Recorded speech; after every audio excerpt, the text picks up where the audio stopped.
Hey, what's up, everybody? Video 44 coming at you with another video. All right, so the Lakers have to play again. Last night we played against the Indiana Pacers.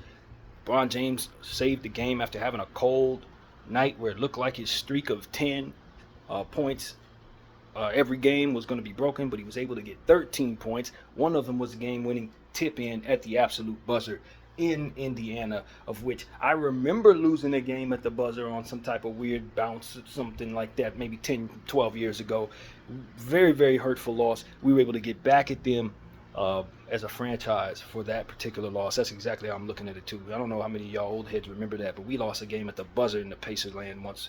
I don't remember who did it or why. It might have been some type of three that bounced on the rim and it came down or something. I don't know.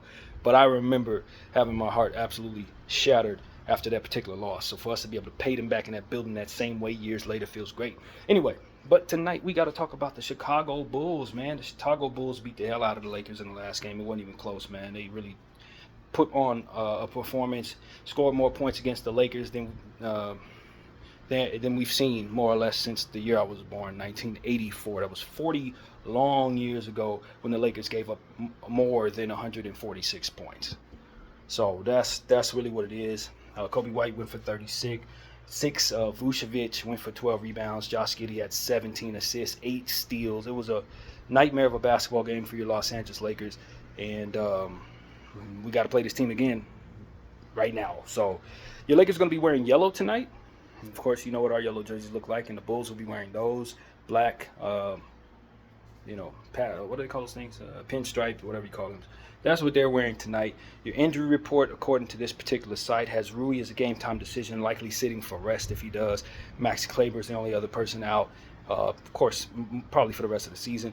Lonzo Ball's wrist injury may be something he want to test out tonight. He is a game-time decision. He's been out for a million years, but of course, everybody comes back against the Lakers, so we expect he'll do the same thing. Josh Giddey, the guy who killed us in the last game, has a forearm injury of some sort. He is a game-time decision. I'm certain if that forearm isn't hurting too bad, he's going to play tonight because of the way he played against the Lakers. Ayo Dosunmu, shoulder surgery, is out for the season. Trey Jones will not play tonight, foot injury, and E.J. Liddell, a game-time decision. You got Vucevic is a game-time decision with a back. Kobe White's a game-time decision with a toe. Emmanuel Miller's game-time decision with illness. And Jameer Young, game-time decision with illness. So Vucevic and Kobe may not actually play. That would be great for us. Lonzo and Giddey and all these guys. This may be a game where the Chicago Bulls may just want to rest people. But I wouldn't count on it if I'm being honest with you guys. It's just not something I'm counting on. We'll see what it looks like at the end of the day. But for those who are wondering, this game is at 5 o'clock. So be ready for that, 5 o'clock Pacific, 8 p.m. Eastern time. Now, as it pertains to the Chicago Bulls, they've only had one game since we last saw them. So they're well rested, which is not good at all in comparison to us. So we've played, 2 or 3 games since we last seen these dudes. So, yeah, not so much rest for the Lakers, plenty of rest for the Bulls. Injury report looks the absolute same on the other side of things, looking at this website. But yeah, man, let's check out the game that they had against the Denver Nuggets, and that'll be the only one we have to go over. So I'm very happy about that. 129-119 was the score there. The Bulls did in fact beat the Denver Nuggets, as I was hoping they would. They took care of business. There was no Jokic in this one, but you know, the Denver Nuggets still dropped 119 points, but they couldn't stop these red-hot Chicago Bulls. So, Bulls, how did they shoot? 45 of 91 from the field. That's 49%. The Nuggets shot 46 and 97 from the field. That's 47%. From the three, 39 shots were attempted. 17 were hit for the Bulls. That's 43% from the three.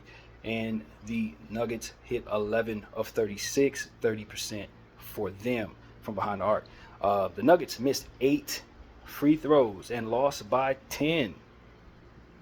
I'm happy about it. 16 to 24, 66%. Meanwhile, the Bulls only missed 4 free throws, got to the line even more, hit 22 of 26. You hit your free throws, you get the victory. How many times have we seen that? The rebounding total, 52 to 43. The Nuggets got that. 17 offensive boards for the Nuggets, 12 for the Bulls. So it was a lot of missed shots being rebounded by both of these teams. 34 assists for the Nuggets, 31 for the Bulls, 8 steals for the Bulls, 5 for the Nuggets, 9 blocks for the Nuggets, 5 for the Bulls. 10 turnovers for the Bulls with 14 points conceded off of those. 12 turnovers for the Nuggets, 15 points conceded off of those. Yeah, 31 fast break points for the Bulls. They continue to speed at you. 11 for the Nuggets. 58 points in the paint for the Nuggets, 56 for the Bulls. At one point, the Bulls were up by 12, won by 10, and the Nuggets blew a 13-point lead in this game. So, what does the box score tell us? Well, Montes Buzelis didn't quite play the way he did against the Lakers, but he did do some good things. 10 points, 2 blocks, 1 steal, 2 assists, and 4 rebounds on 3 of 7 shooting from the field, 2 of 3 from behind the arc. So his continued high shooting from the 3 is a thing that is going on now. So you got to respect Buzelis' 3-point shot is officially starting to fall in his rookie season. Vucevic, 5 of 12 from the field, 1 of 4 from the 3, 13 points, 2 steals, 2 assists, and 8 boards for Nikola.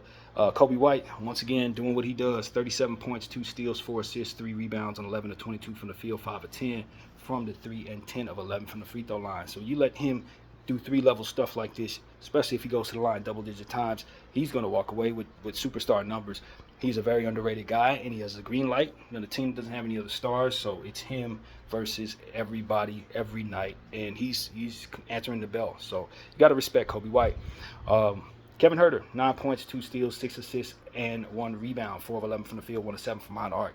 He did not shoot well in this game from the 3, as we can clearly see. He didn't shoot that well against us, if I'm not mistaken, either. That wasn't his greatest game, but you still got to respect Kevin Huerter because he does find ways of helping on the defensive end, as you can see by those 2 steals. Like I said in the last pregame against the Bulls, this guy has a much more important role with this particular Chicago team than he did with the Sacramento Kings. He looks more like he did in Atlanta there, and because of it, you got to respect that he's going to chip in other ways than just shooting the ball. If anything, he's a shooter that can't shoot, if I'm being completely honest with you. His shooting numbers are consistently not where they need to be someone that's considered a pure shooter, but he does contribute in other areas, so you got to respect him. Josh Giddey had another fantastic basketball game, 2 in a row. He's playing like an all-star right now. 8 of 11 from the field, 2 of 3 from behind the arc, 8 of 10 from the free throw line for 26 points, 9 assists, 7 rebounds, and a block. 1 of those rebounds was an offensive rebound. That's how that went. Giddey killed us, and he continued to take that show on the road against the Denver Nuggets without any trouble. Let's see. Is that Jalen Smith? Sticks, I believe that is. He had a really good game in this one. 6 of 8 from the field, 2 of 3 from 3, 14 points, 9 rebounds, 3 of them offensive rebounds, 3 assists to go along with it. A plus 17, led the whole team, did Sticks. So, yeah, he's coming along. Pat Will, 6 points, 1 block, 1 steal, 2 assists, and 4 boards, 2 of them offensive rebounds. 0 of 5 from 3 for Pat, 3 is 9 from the field. So he shot pretty well against us, but I guess his 3-point shooting is a bit inconsistent. And Dalen Terry, 5 of 10 from the field, 4 of 4 from 3. His shooting numbers, respect them. Dalen Terry is developing very well. He's now a key piece to this Chicago team going forward and going to be a really nice role player as he continues to develop. 14 points, 2 assists, 3 rebounds on a stellar shooting night, 2 offensive boards for Dalen as well. So, the Denver Nuggets, man, Peyton Watson had a big game in this one. He had a whole Kobe, 24 points, 4 blocks, 6 rebounds. And that was 8 of 12 from the field, 2 of 4 from 3, 6 of 8 from the free throw line. So Peyton Watson really stepped in well for Gordon, who was out in this one, and got to give him credit. Michael Porter Jr., 7 of 18, 1 of 10. That's probably why they lost right there. 1 of 10 for him from behind the arc. You're not going to win. Minus 22, yeah, he was a big part of the problem there. 16 points, 2 assists, 1 steal, 1 block, 6 rebounds. But if he's going to brick 9 threes, he's going to hurt his team. DeAndre Jordan had a fantastic basketball game. How is this dude still doing this? And why was he so washed when he was with Lakers? He was a Laker. He couldn't get off the floor. 5 years later, he's getting 17 boards. He said he turned vegan, man. It was the best thing for him. Clearly, the evidence shows that he is doing things right now. 10 points, 17 boards, 7 assists, 1 steal for the champ. 6 offensive boards for DeAndre Jordan. He's 176 years old, having probably missed 3 games in his whole career. How is he still playing like this? Jamal Murray, 11 of 22 from the field, 4 of 9 from the 3, 28 points, 1 steal, 7 assists, 5 rebounds. For Jamal Murray, he's back for them, but didn't win, and we're happy about that. Christian Brown, 7 of 13 from the field, 2 of 3 from behind the arc, 2 of 3 from the free throw line, 18 points, 1 steal, 1 block, 3 assists, and 5 boards. I do believe he should be considered one of the most improved players of the year this year. I really believe that. He's been good on both sides of the floor. His shooting numbers are way up from behind the arc. He's just improved his game so much, and I wouldn't be surprised if he's an all-star before he retires, given the trajectory arc of his improvement from year to year. So you got to respect Christian Braun. He's going to be a Nugget for a while. Zeke Nnaji, 3 of 6 from the field, 1 of 2 from behind the arc, 7 points, 2 assists, 3 rebounds, 3 blocks. Zeke Nnaji continuing to have a much better second half of the season. He's on a pretty tough contract, so you want him to get minutes if you're a Denver Nugget fan. And he's getting those, and he's contributing. Victor Konchar had 3 boards, 0 of 3 from the field. Russell Westbrook shot terrible, 5 of 14 from the field, 1 of 5 from behind the arc, 3 of 4 from the free throw line. Did have 10 assists and 5 boards, a steal to go along with 5 turnovers and 14 points. Him going 1 for 5, Porter going 1 for 10 from the 3. That's, no wonder Chicago won this game. Jalen Pickett, 1 of 3 from the field, 3 assists, 2 rebounds, 2 points. And that concludes the only game that we have to cover in regards to this particular team. I'm thrilled with that. That makes me very happy. At the end of the day, man, the Chicago Bulls just took care of a cold shooting Denver Nuggets team that was shorthanded a couple of players that are very key for keeping Denver going. Denver's taking their foot off the gas just like they did in the championship year when they started resting people in the final 2 months of the season so that they could be 100% healthy. They expect that they're going to be just as good this year for doing so, and I don't disagree. They're probably doing the right thing. They don't really care as much about seeding. They think they can beat anybody, and if I had Jokic on my team, I'd probably feel the same way. So yeah, beware of the Denver Nuggets. They're probably going to have a pretty good playoff first round just because they're resting people while everybody else is fighting for seeding. And although they're in that space with those teams, they don't care. And I think that shows a certain confidence that not a lot of teams are afforded. So that's just what I see right there. Denver is not worried about seeding. That's clear to me. So, yeah, man, Chicago Bulls, they beat the hell out of Lakers. We talked about it already. I don't want to go back over the stats necessarily. I don't think we could take too much from that because at the end of the day, we were just fresh off injury, first game back for Rui, Bron, and, all these games that have been played, no rest. And then you got the Bulls shooting like crazy. So I just thought that was something that you're not going to see very often. I don't expect Chicago to kill us like that tonight at all. I don't expect the Lakers will allow them to. But what I can tell you is this. Los Angeles Lakers last night winning at the buzzer was not indicative of us just playing well in the game, just falling in our favor. We did a lot of garbage in that fourth quarter down the stretch of that game. We had a nice little lead there and blew it, doing the my turn, your turn thing, and ultimately playing matador defense. It was ugly, and I'm pleased to have won. We needed the win, but far be it from me to tell you we deserved to win. I don't think so. We made too many mistakes down the stretch of that game that'll get you beat 9 out of 10 times. And so if we carry any of that into this basketball game, less than 24 hours later, we're going to get beat by the Chicago Bulls for the second time in a week. We have got to tighten up on both sides of the floor.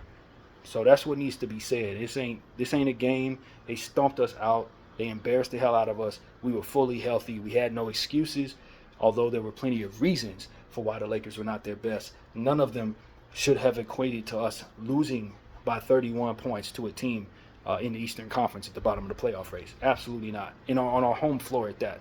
Giving up record numbers, that type of stuff is just like ridiculous, man. So Los Angeles Lakers have to redeem themselves tonight. And we need to be winning basketball games on this road trip. This is not a road trip where we can have moral victories and losses. That can't happen. We got to get a victory tonight. Chicago Bulls are a team that we expect to beat. And even though they beat us last week, we need not forget who they are versus who we are. They got some nice players. Giddey, White, Vucevic, Buzelis when he's playing well. Pat Will's playing better. Dalen Terry, all these people are pretty solid. But at the end of the damn day, we are the Los Angeles Lakers. We got LeBron James and Luka Doncic. Players that have accomplished so much in this league so far and are continuing on the reign of dominating. And so they can't dominate if they continue to drop basketball games like this.